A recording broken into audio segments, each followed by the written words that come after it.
What if Sonic Chronicles, and by extension Shade the Echidna, was canon, is a question that actually has a few interesting changes happen to the timeline. In terms of when it would take place, the best spot for me would be in between the end of Sonic Battle and the beginning of Sonic Advance 3, since that game gave a pretty conclusive end to the whole Gizoid plotline. And in terms of Sonic Advance 3 itself, the story would end up taking a slightly darker tone, as at the end of Sonic Chronicles, Eggman would have already taken over the world, with Gemerald taking on the role as his top enforcer.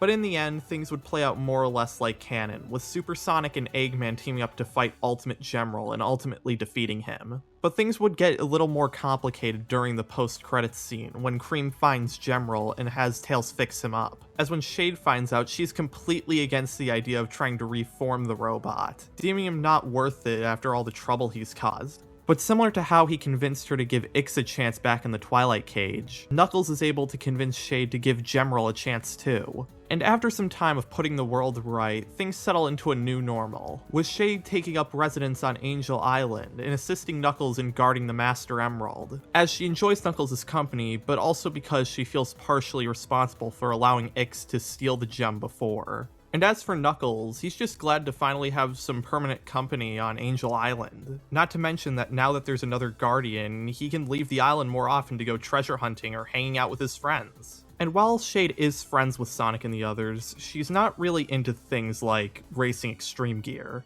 And with all this extended time together, Knuckles would start to develop some feelings for Shade that he's only ever felt around a certain Batgirl. But I'll leave this what if here for now. If you want to see more of it, or any of my others, please consider liking and subscribing.